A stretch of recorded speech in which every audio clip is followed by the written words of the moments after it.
Ladies and gentlemen, good day and welcome to HDFC Bank Limited Q3 FY26 earnings conference call. As a reminder, all participant lines will be in the listen-only mode, and there will be an opportunity for you to ask questions after the presentation concludes. Should you need assistance during this conference call, please signal an operator by pressing star, then 0 on your touchtone phone. Please note that this conference is being recorded. I now hand the conference over to Mr. Srinivasan Vaidyanathan, Chief Financial Officer, HDFC Bank. Thank you, and over to you, Mr. Vaidyanathan. Okay, thank you, Nirav. Good evening and a warm welcome to all the participants. At the outset, I know that it's 15 minutes behind schedule. We had another meeting we had to conclude and come. Apologies for that, but we will take as many questions and possible and extend where required. With that, without much ado, we straight go into the opening remarks by our CEO and MD, and then we have our DMD Kaizad. Any comments we'll take, and we'll go straight to Q&A after that. Sashi, over to you first, and then we'll take it from there. Good evening, friends. Thank you very much for joining in on a Saturday evening. I know it's rather late, but always appreciate your being here on a Saturday evening.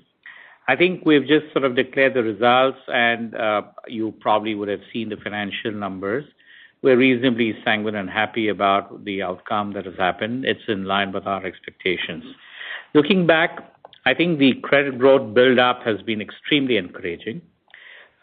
We set our sights on a very balanced credit across customer segments. The easing rate cycle and the benign credit has provided catalyst for the credit growth. The CRR release enabled credit deployment slightly ahead of our expectations. As regards funding, the funding through deposits, we continue to maintain rate discipline, and that has been extremely key. Core individual retail customer segments were seen to be quite strong. For both current and savings, having focused on granular segments have given us encouraging outcomes, and more of this, I'm sure Srini will sort of give the numbers. We did, however, fall short of our strong ambitions, but we are confident that continued focus on our strengths will bring the expected outcomes. On the growth, profitable growth, as mentioned earlier, cost of funds has moved down, reflecting the tailwind effects. CASA growth has been positive. Costs has been under control as productivity improvements have brought in efficiencies. Credit, which has always been our USP, remains best in class, allowing us to deliver stable returns as we pivot to the next stage of growth.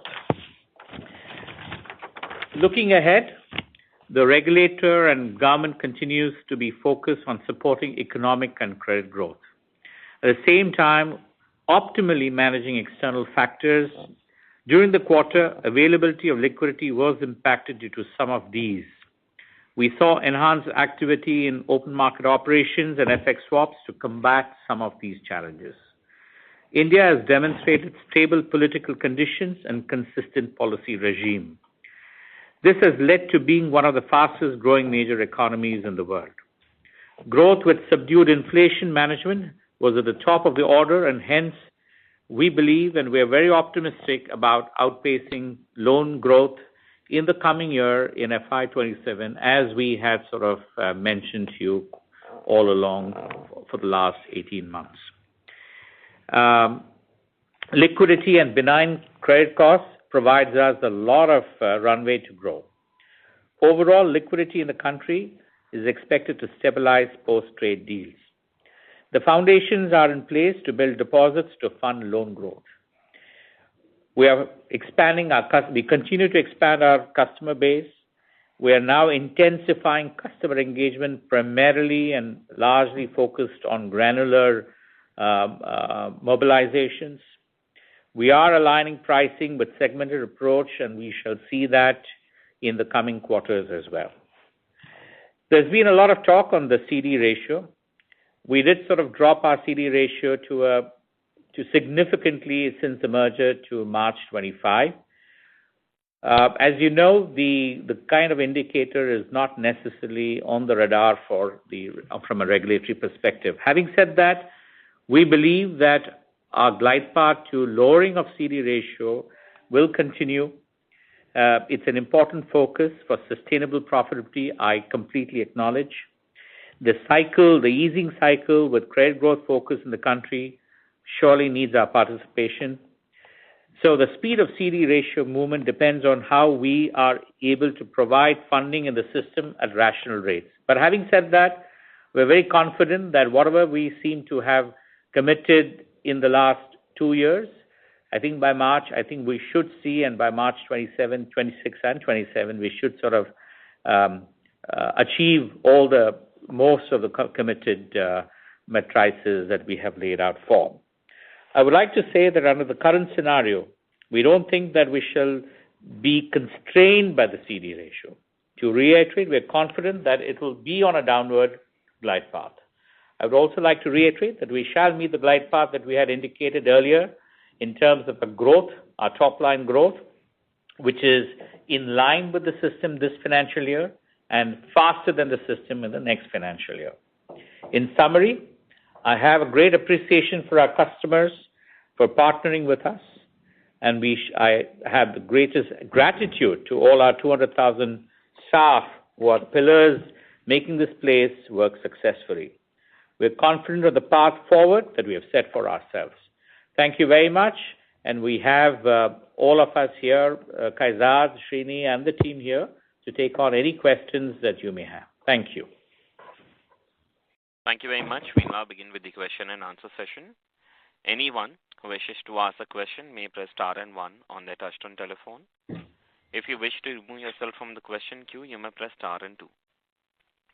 Participants are requested to use handsets while asking a question. Ladies and gentlemen, we will wait for a moment while the question queue assembles. First question is from line of Mahrukh Adajania, an analyst. Please go ahead. Hello. Hi. So my first question is on the LDR. You did allude to it. But when do you think now you would reach an LDR, say, close to 90 or below 90? Like any time frame? So that's my first question. And my second question really is on agri compliance. So 2 large banks have been asked by RBI to make provisions on a certain agri portfolio because of non-compliance issues, provisions of 12 to 13 billion. So as we stand today in terms of your agri portfolio, do you think there is full compliance or there could be some issues somewhere given that it's a large portfolio, it's spread out across the country? And do you think you would be liable to such provisions in the future? Okay, thank you, Mahrukh. If I take that. The first thing you touched upon is the LDR from a timing point of view. I think Shashi alluded to that we are committed on the glide path of taking it towards the downward glide path, and we continue to be in that, but on a quarter-to-quarter basis, it is slightly different. And that's because of the seasonality and the opportunity. And you know that in the recent time period, the further opportunity was also provided with the easing cycle and the credit growth focus in the industry, as well as the CRR release, which provided that ample opportunity to do that. So given that, we do expect that over the next 1 year to 2 years, we would be getting down further into the levels that we've previously been there, call it the 90s or low 90s and so on.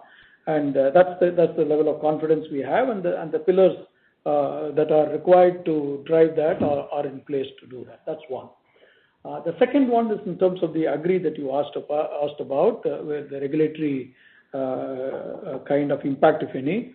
Our regulatory inspection is also complete, and whatever required according to the regulatory requirement, there was about 5 billion or so thereabouts, which have been taken. In the overall context of our overall context of our book and our results, if you see, they have been absorbed within that, and there is no special. And we've had certain other things that were there. And so in future, we need to operate in a model that is acceptable with the regulatory, so that whatever is that's an ongoing process of what we do. Any one time is already subsumed, and it is not there. And as far as the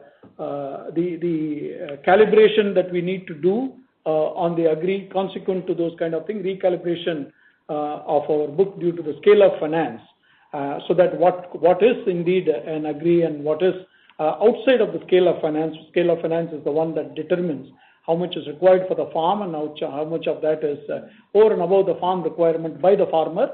Those evaluations we will take and go through that process to calibrate that. That's in terms of the future impact on that. But did the 5 billion come this quarter only then? Yeah, it is already subsumed in December. In December. Okay, and what would be the size of the portfolio? Any such indication you could give? Our agri portfolio is published. You'll be able to see the... No, the size of the portfolio on which the provision was taken. No, that's not something that's not consequent to this at all, because it depends on loan item and what is the scale of finance on each one and so on. But at an aggregate level, that's the kind of level.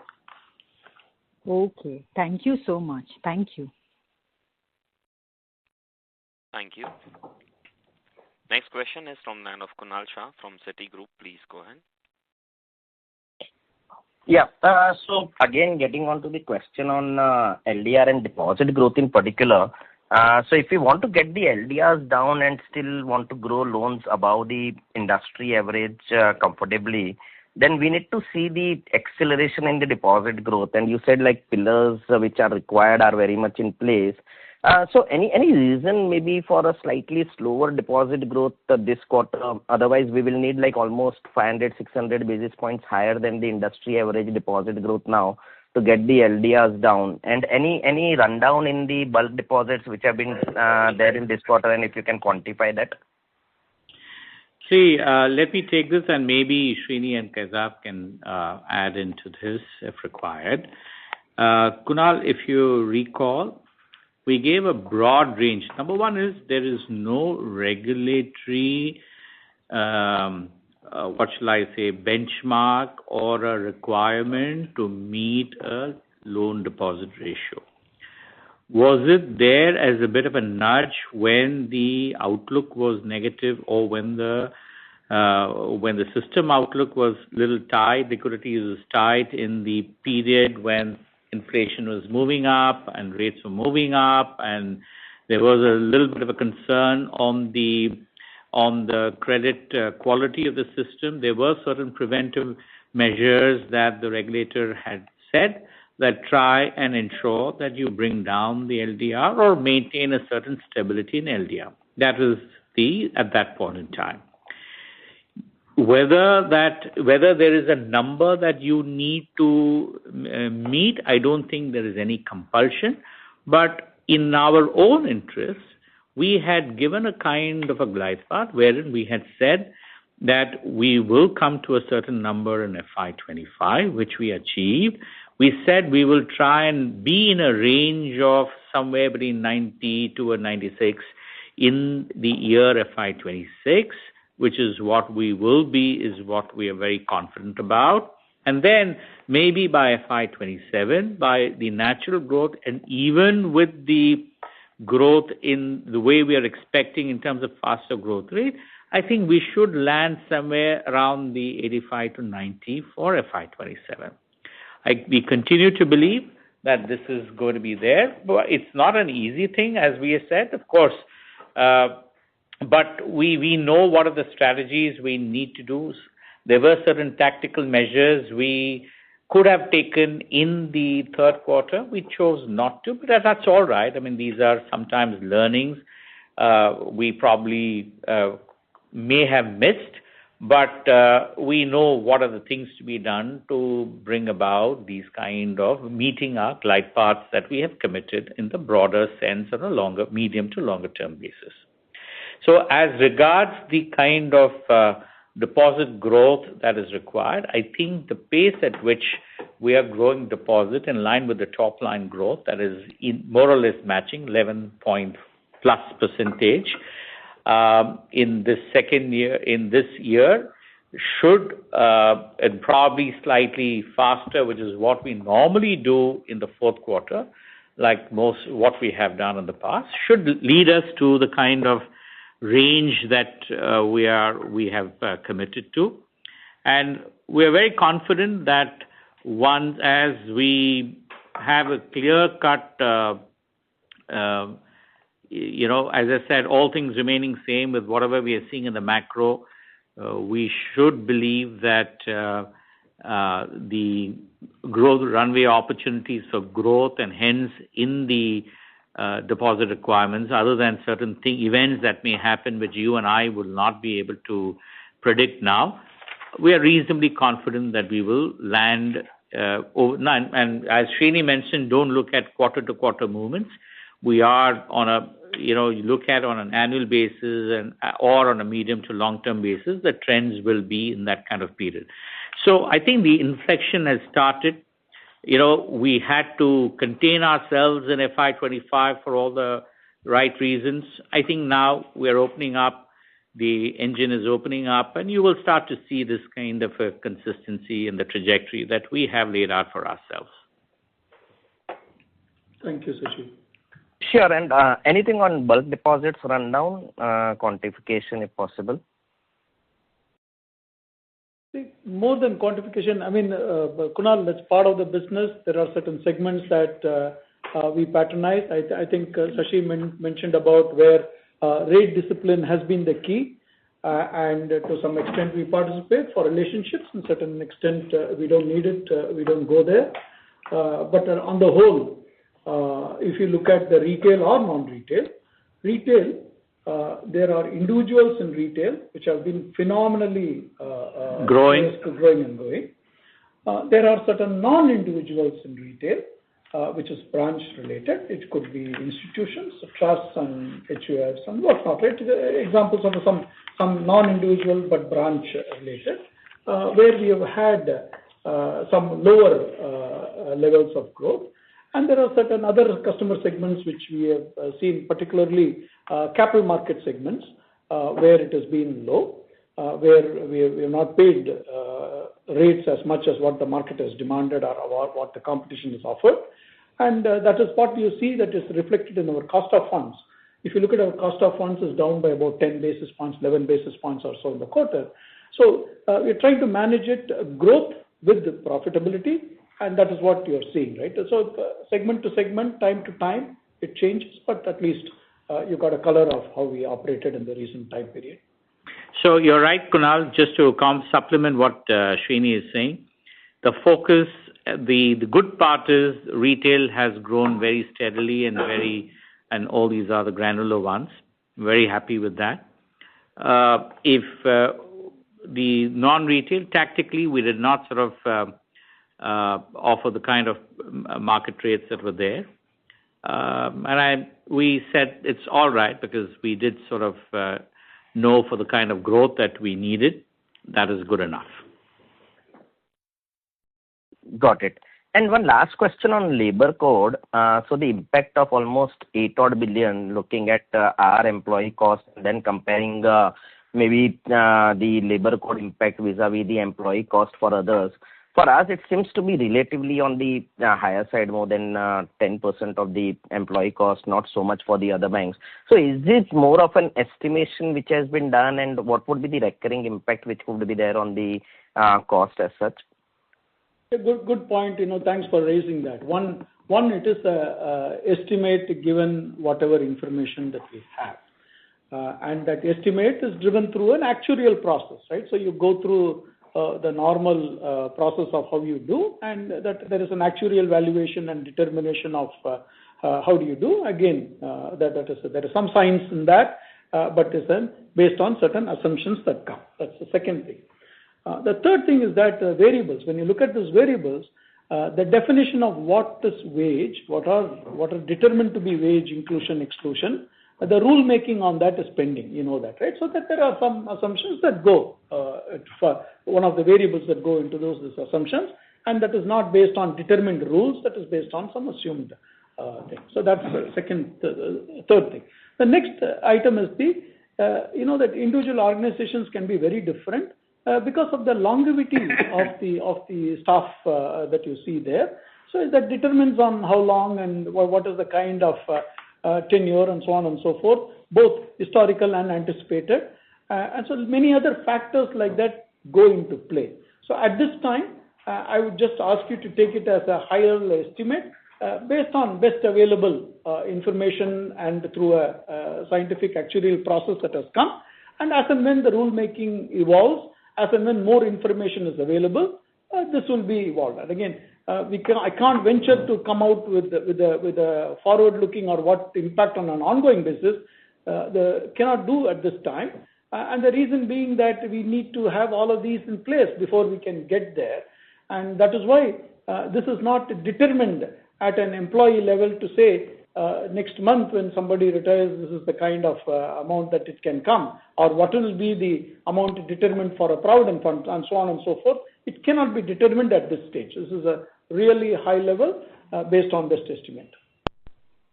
Got it. Thank you. Thanks and all the best. Yeah. Thank you very much. Next question is from Nanav Chintan from Autonomous. Please go ahead.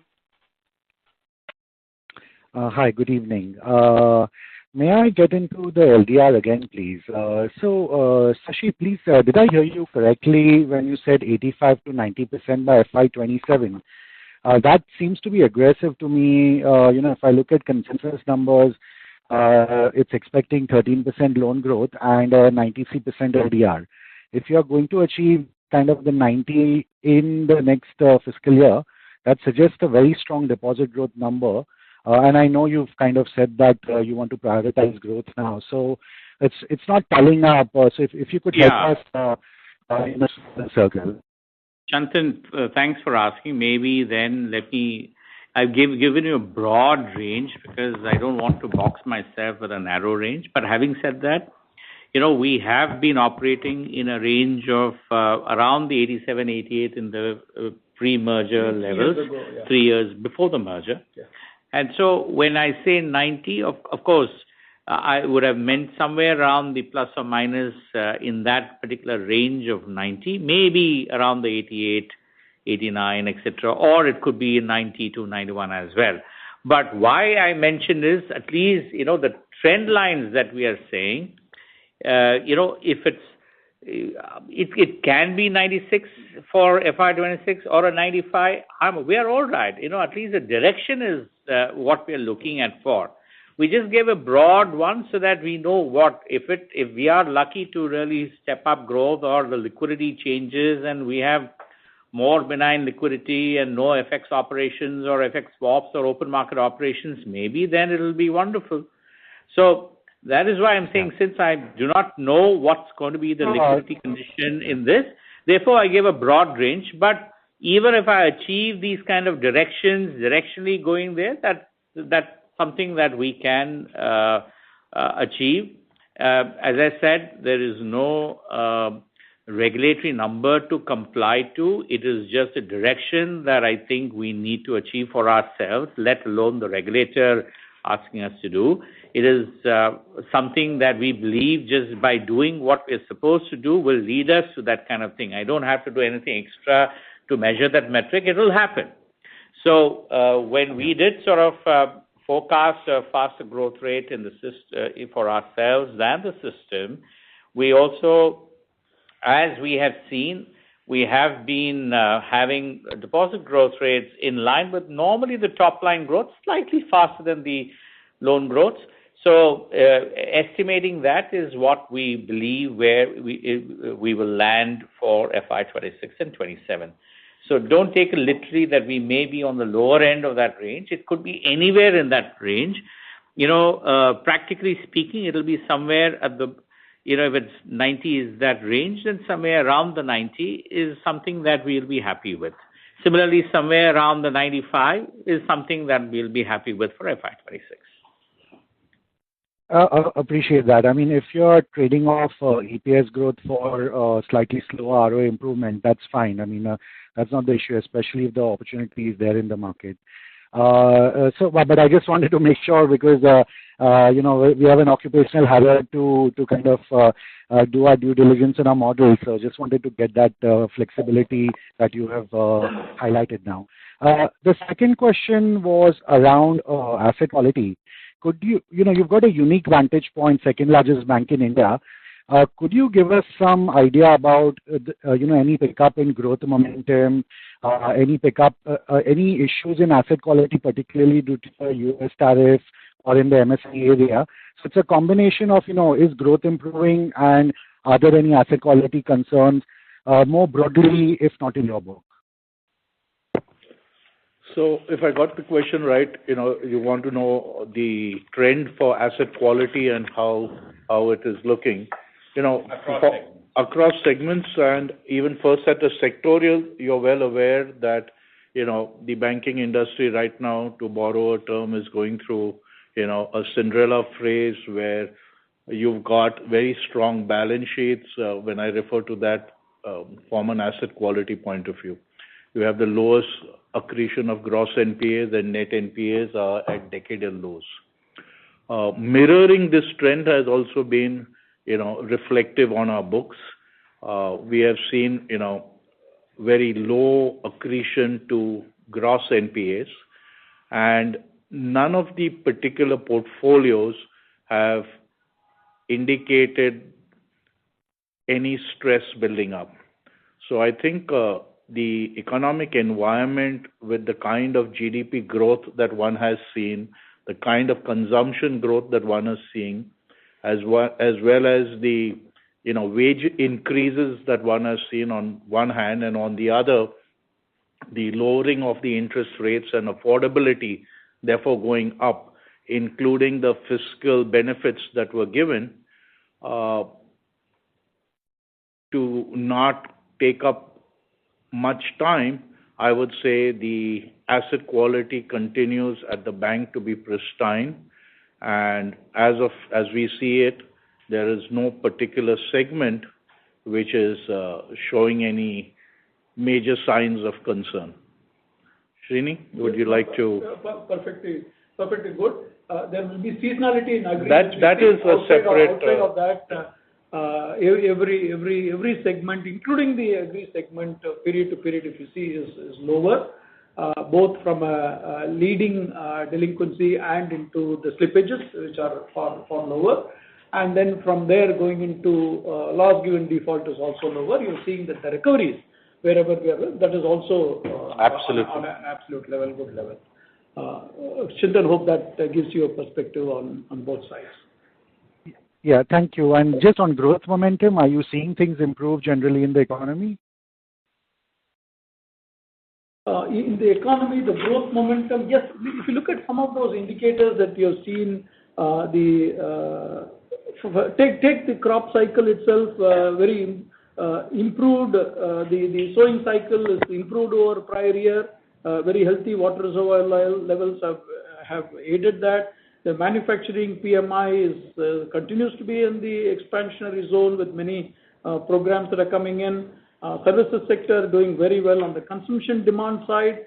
If you look at the recent time period for card spend, which is important for you to look at, the overall card spend up 15%, 3.4% sequentially. Within the card spend, when we look at the discretionary category of card spends, the discretionary category spends have grown 21% year on year. The non-discretionary, which is the bread and butter normal activity, is about 13% up. So that indicates that when the kind of a discretionary spend goes up, people do go and indulge. That's what you're seeing there. On the other side, we do see revolver rates not picking up, so which means people are spending to pay down. So there is certain other segments of the society which is what is spending. So on an overall level, I would say that similarly you've seen the auto and the tractors and so on. Two-wheeler has been somewhat less than expected, but then the four-wheeler autos and the tractors type have done exceedingly well. And you're seeing some of that reflected in the aggregate level GDP output that gets reported too. That's interesting. Thank you. Thank you. Thank you. Next question is from Nitin Agarwal from Motilal Oswal. Please go ahead. Yeah, hi. Good evening and thanks for the opportunity. I have a question on the branch productivity and deposits now that we are so hopeful about the deposits pickup and targeting at a close to 90 kind of a number. So, if you look back as to what kind of experiences that we used to have in terms of the branch vintage and the deposit built up, is that kind of sustaining in the recent years, because the deposit growth is just not picking up at the system level, and that is becoming a key constraint across banks with LDRs, the number that we are seeing across many banks. And related to this, own branch over the years has been coming off from pretty high number now to every successive year we are opening more branches. So do we Sorry, Nitin, repeat that. We could not hear you. Sorry. So I was also saying that related to this, if you look at the branch expansion run rate, every successive year we are now opening up lower number of branches, like FY23 versus 24 to 25. Every year we are going down in terms of branch expansion. So how do you look at this corollary between the branch vintage and the deposit built up? And do you think that the current pace of expansion will be sufficient for us to sustain that above industry growth rate over the next 3, 4, 5 years? So just some thoughts around this. Okay, so I'll get started with the last one first, which is to do with the branches. So Nitin, you can't look at 1 year branch, but you have to look at a trend of what was it, right? So for that, if you go back to, you look at a 5-year branch trend, I'll give you round numbers of the branch trend.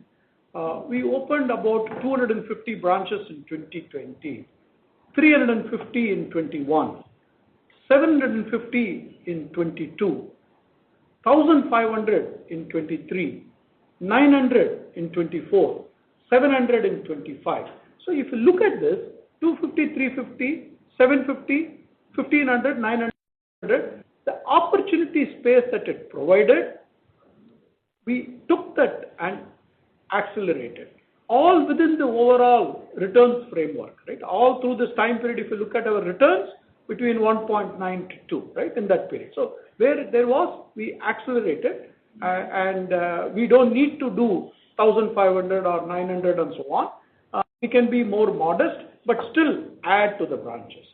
It is important to add to the branches because currently we have only little more than 6% of the country's branch network with us. So that means our branches 9,600 plus is about little more than 6% of the system's branch, right? So we have more than 11% of the market share of deposits with us. So that's one, in terms of we have more room to run and more share to gain through that process. Next is productivity, right? What does it do from a branch productivity? If you look at the per branch productivity, we are now at about 305 crores or thereabouts on a per branch at an aggregate level. Right? Despite all of these additions that I talked to about, if you go back where I just mentioned to you about how we were doing per branch, if you go to 23 or 19 to 23, that time period, 4 time period, about 237 crores per branch, right, at that time. And I told you 237 crores per branch before I started to talk about those acceleration of the branches, right? Now with all of those acceleration, we are at a 305 crores per branch. So at every incremental branch, when we add, it is also at an aggregate level added. So this is at an aggregate level. Then that takes to the next one that you talked about at a micro level, right? At aggregate level is one. Let's talk about micro level in terms of where it starts to have the pivoting point for further scale. First is the break even is about 2 years or so. When you look at the break even, branches that are in the metro and urban area typically breaks even in about 22 months. Branches that are in the semi-urban and rural area takes about 27 months thereabouts.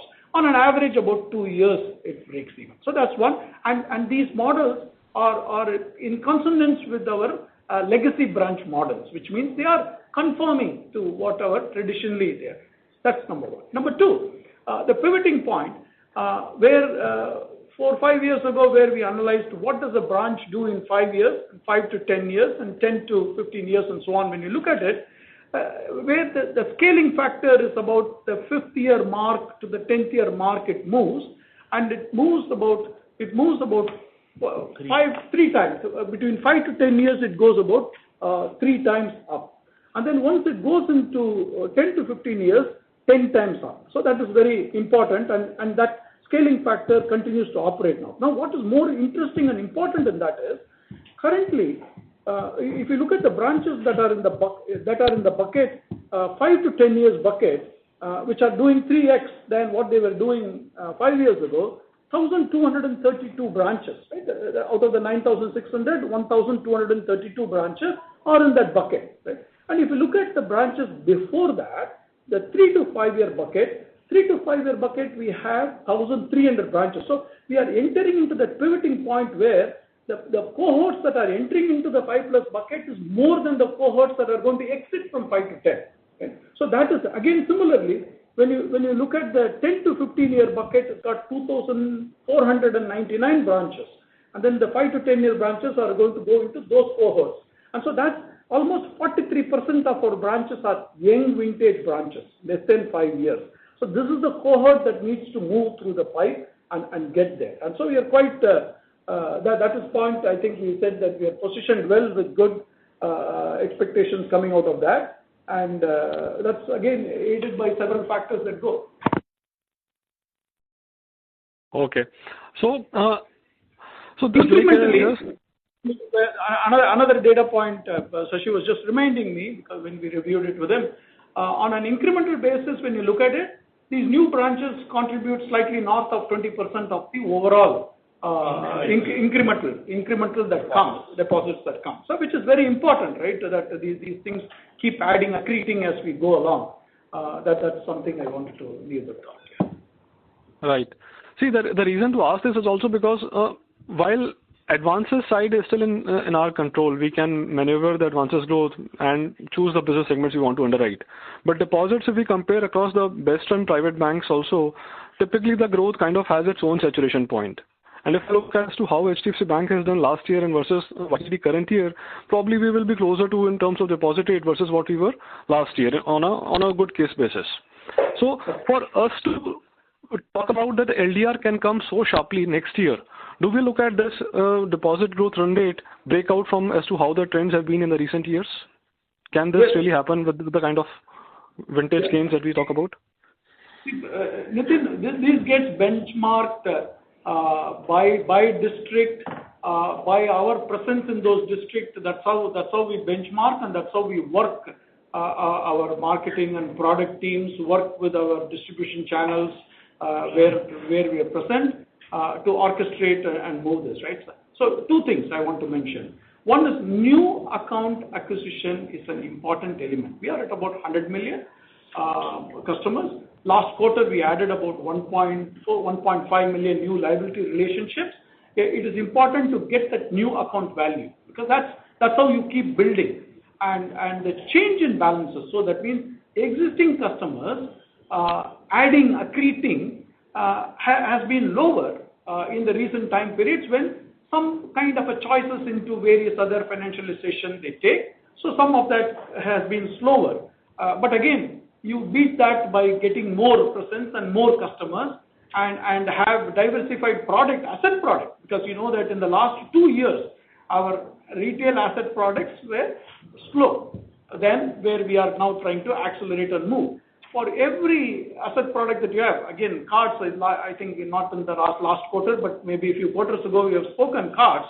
For card customers spending on their card account and having 100 outstanding, at the aggregate level in the bank, we see almost north of 5.5 times deposit balances from the customers. So what does it mean? We want more of our customers to have cards. And same with mortgages, which I think last time we spoke, 99% today we have penetration. That means we are not selling a mortgage product. We want to get the customer relationship. When we are giving a mortgage product, we get the savings account, and the savings account gets funded approximately today at initiation at about 35,000 rupees. And then when you look at a 12-month, 18-month on books, which is the kind of vintage we can measure today and see, we are seeing that it is growing 2.5 times.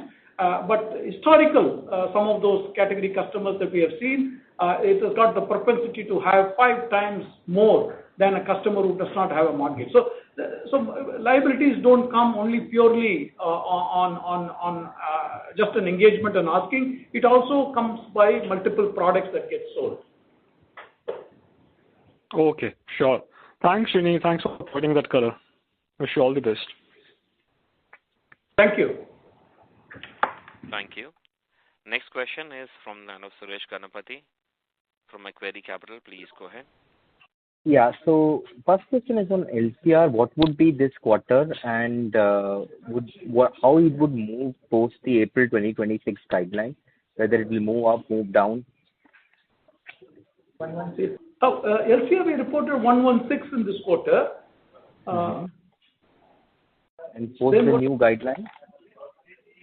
No, the new guidelines, we don't expect any material change that can impact.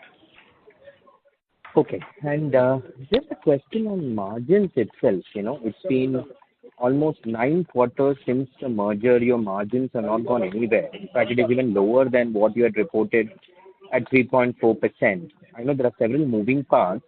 Are you really confident that you can get this up in the next 2-3 years?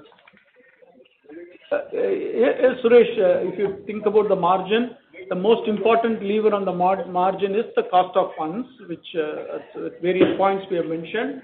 And within the cost of funds, there are a few.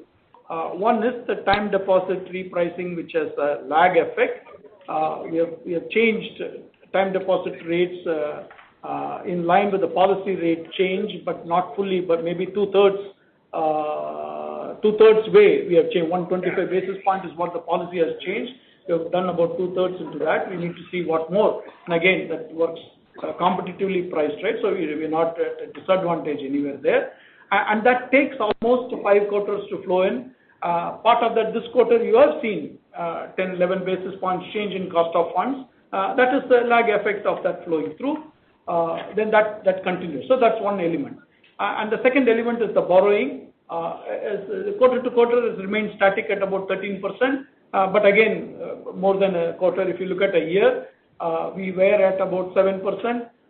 Broadly, the industry is at about 6-7%. So there is an opportunity space to beat that to keep coming down. That is another important lever that provides the cost of funds change.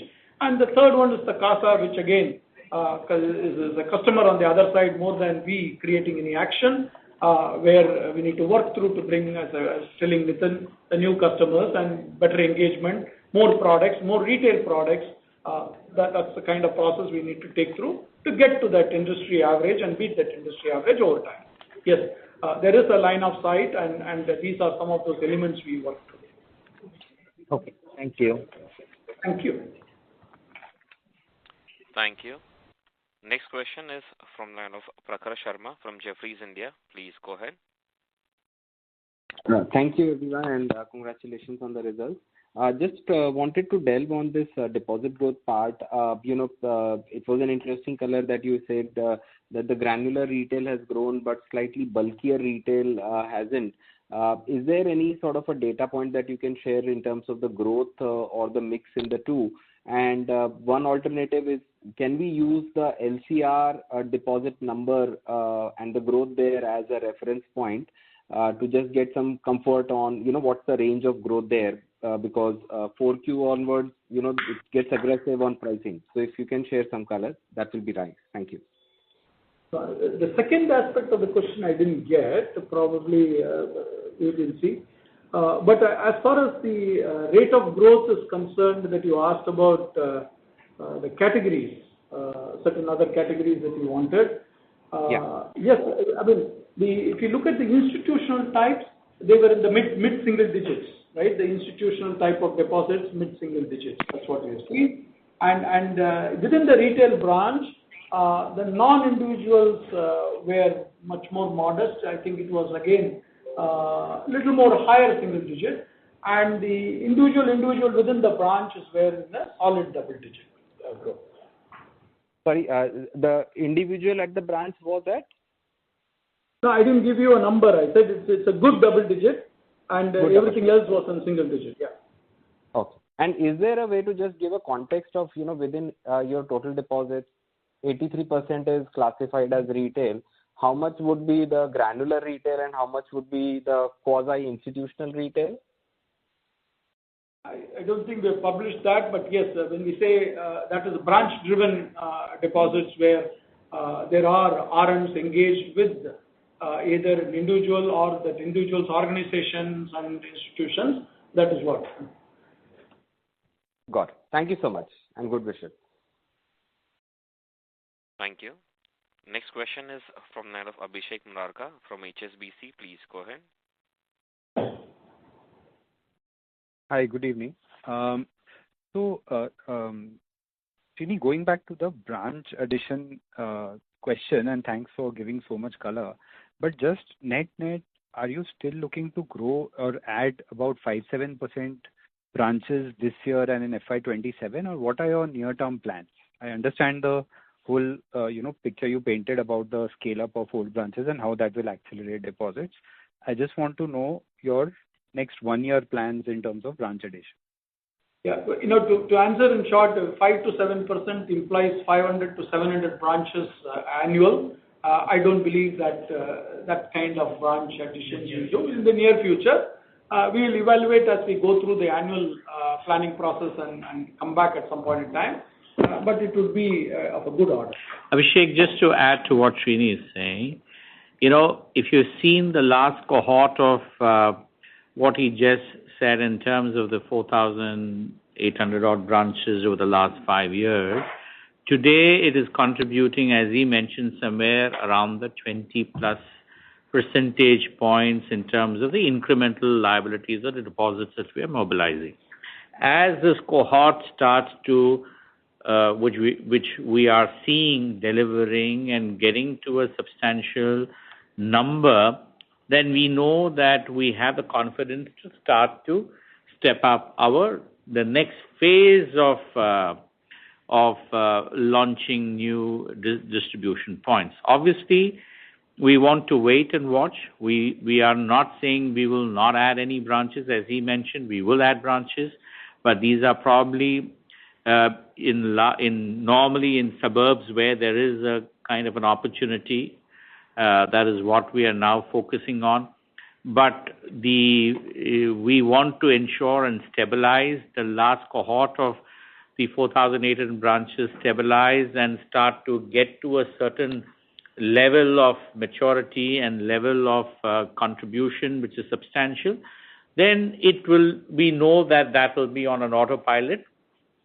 And then we can start to see the next phase of introduction. And obviously, at that point in time, we will have to rethink in terms of we would have probably moved far beyond in terms of our branch transformation and automation. So there will be some new thought processes in terms of how we need to add or how we need to sort of expand our distribution. It's not that it's going to be different, but maybe there will be some amount of recalibration that we will do in the next phase of branch additions. Sure. So, Sashi, as I understand, that's a great point for making that point. So today, about 50% of branches, which is this 4,800, is contributing around 20% of incremental deposits. Is it correct to think that when this starts contributing maybe 40-50% of incremental deposits, that is when you start thinking about future expansion? Is that the right way to think about it? Whether it's 40, 50, 60, we will keep on recalibrating because there are a lot of things that we are trying to do. Obviously, we also, if you really look at it, we stepped up our distribution the moment we knew that we announced our merger. And we knew that we needed to, fund not just at that point in time, the future of, in the future. So all this is going to add to incremental deposits in a substantial way into the future.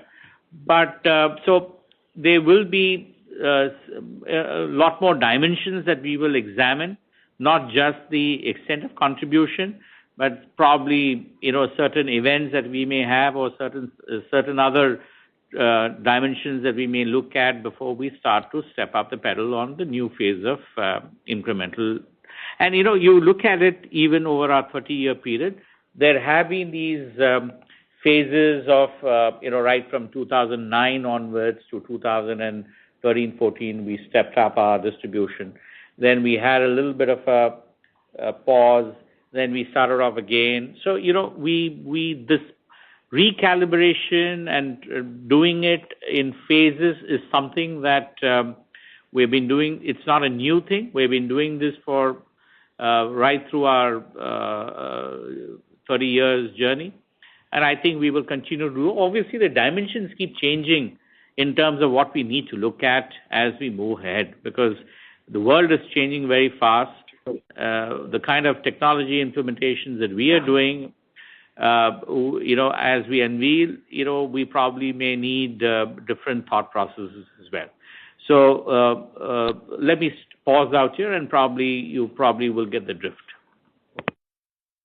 Sure, thank you for that. And the second thing is on credit costs. Now, if I look at your net slippages, X of the agri part, but let's say look at the net slippages in the 9 months or last few quarters, around 30-35 basis points.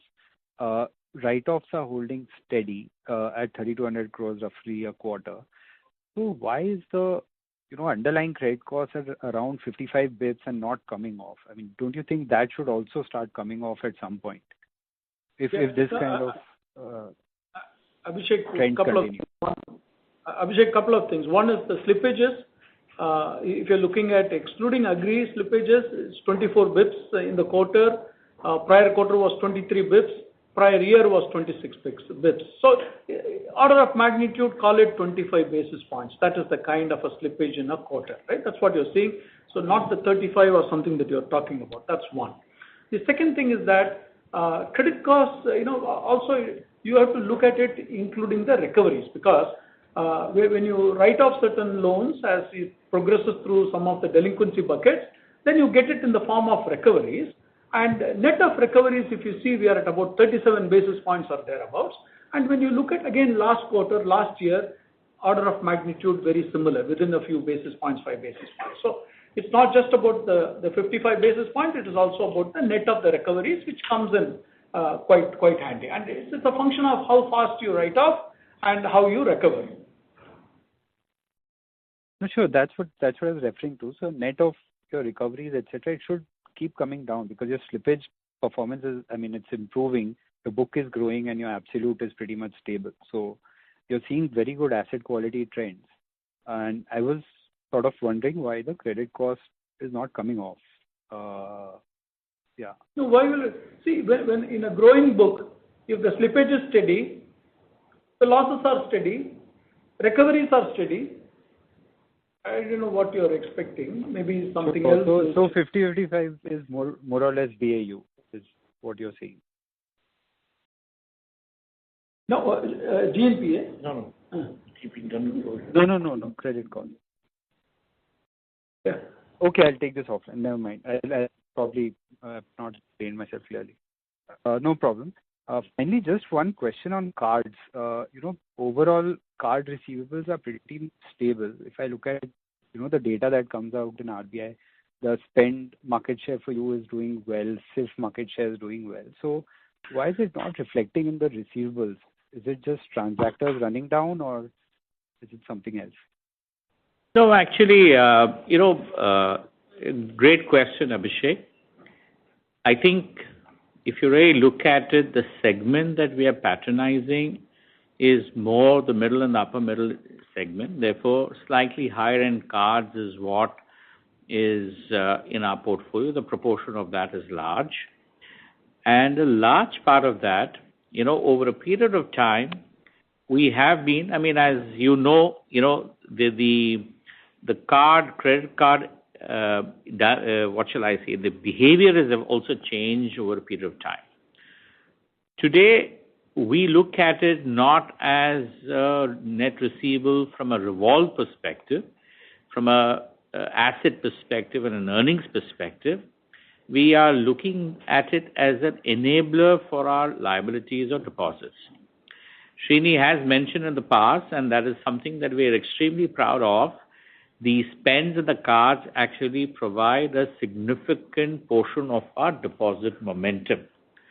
Today, 20 to 25, maybe in the mid of 20 to 25, I can say, is the range at which out of the total deposit basket, the kind of momentum that you're seeing, whether it's on the healthy balances and what it contributes to total, it's somewhere around that 2025. So the credit card focus today is more not from a net receivable basis, but from a transactor basis. And, as I said, whether it's a lot of you on the call or people in this room that we all pay, on a standing instruction basis on due dates. So this is something that we are very happy with. And so this is the kind of a new strategy that we are evolving. Obviously, we are also recalibrating some of the business model and cards. We have been doing that, and we probably have come out with something which is very encouraging and something that the organization will really benefit from our card strategy. Sure. Thank you so much. Thanks for answering all the questions. I want to add one thing on the cards, particularly the card revolving aspect of it, right? Which is, if you go back to 2020 or before and compare it to today's revolvers, they are less than slightly under 2/3 level, right? Slightly under 2/3 level. So that means of the pre-2020 levels revolvers, right? At level. And so the profile of the customers, and that is why you see the deposit balances of those customers, which is little more than 5.5 times, was slightly under 4 times at that time. Right? So the profile of those customers are also different, where they do transact, they do keep balances, and the revolver balances are lower for certain other segments. And we have not liberally offered credit line increases and made more and more revolvers to tip them off into delinquency. Credit has been cautious on that. Yeah. Got it. Thank you so much for answering all those questions, and all the best. Thank you. Thank you very much. Next question is from one of Jayant Korde from Axis Capital. Please go ahead. Thanks for the opportunity. So one question is on your loan growth broad guidance of above system next year. Sir, just wanted to understand, when we are saying we'll grow above the system, what is our range of assumption for system growth? Because we are seeing some acceleration in the system growth itself, where we are moving from this 11 to 13 band to maybe closer to 14, 15. If we were to move in that band, would we have accounted for that kind of a system growth when we say we can grow above that? Yes. So our understanding as of now is next year we expect system growth to be between 12 to 13%. When you look at nominal GDP and the credit growth that's required to support nominal GDP. So if we're talking about 12 to 13%, we are talking about a couple of percentage points above that going into the next year. We see distribution on the retail side. You've been seeing, over the last 2 quarters coming up, our positioning also in the MSME space, given our geographic coverage as well as our suite of products that we have out over there. And, the wholesale piece, which you would have seen in this quarter, again coming back. We do believe that we have the customer segmentation to be able to grow at a couple of 100 basis points over system growth next year. Great, sir. I think this answers you're working with the 12 to 13 range at least. Second part is, sir, on a broader 3-year or 4-year question. We have seen products like mortgage getting a lot of competitive intensity. PSA banks being well capitalized are, probably being more aggressive in vehicle increasingly, auto.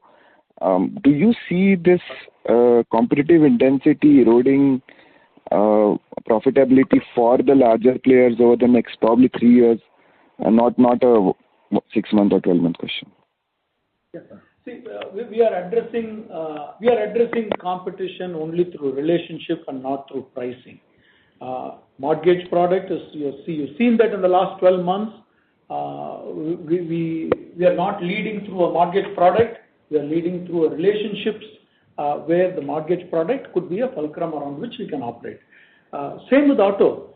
I do want to let you know that our auto loans are almost little more than 80% self-funded, which means the customers, when they take auto loan, we want their liability accounts, we want them to have balances in that, and the loan self-funds itself for most part within the balance sheet. So it is about relationship offering, and that is part of the engagement in the branch, and it's not just a product and a loan balance sheet building approach. Having said that, Srini, absolutely in order, I think we do continue to be the largest financiers in the auto loan space in the country, not only in terms of the disbursals but also the book size, as well as if you see our year-on-year growth in the entire automobile space. I think that is reflective of what our position is and the target market that we will have. So it is relationship. It is also ensuring that we have the right pricing for the product based on the customer segmentation, and we don't feel any need to do business at price points which don't make economic sense. And your market reading is, as of now, we are not in that situation where aggression is eroding margins for the broader system, at least in auto. I'm sorry, I didn't catch your question. Can you repeat it, please? So not for HDFC, but probably for broader system. Are you seeing that aggression in auto segment from the public sector or maybe the broader system aggravating in the last couple of quarters? Yes, we've seen it not only in auto but also in the home loan product. So, these are two products where we have certainly seen, some amount of, if I may say, a bit of irrational pricing. But, irrational pricing has never sustained. It will, play itself out and bury itself in a couple of quarters on the outer side, if not earlier. Great. This is very helpful. Thank you and all the best. Thank you. Thank you very much. Ladies and gentlemen, we have come to the end of the allotted time for the call. I would now like to end the conference to Mr. Vidyanathan for closing comments. Okay, thank you, Neerav, and thanks to all the participants for taking the time to attend. At the outset, I again want to mention that we did come 15 minutes late. We did extend to be there. Further questions, any more comments, Investor Relations team will be on standby to guide and help and explain or clarify anything you need. Today or on the weekend or next week, whenever you desire, we are available. With that, we'll sign off for today. Have a great weekend. Bye-bye. Thank you very much. Thank you. Thank you. Thank you all. Thank you very much for all the hard work. On behalf of HDFC Bank Limited, that concludes this conference. Thank you for joining us, and you may now disconnect your lines. Thank you.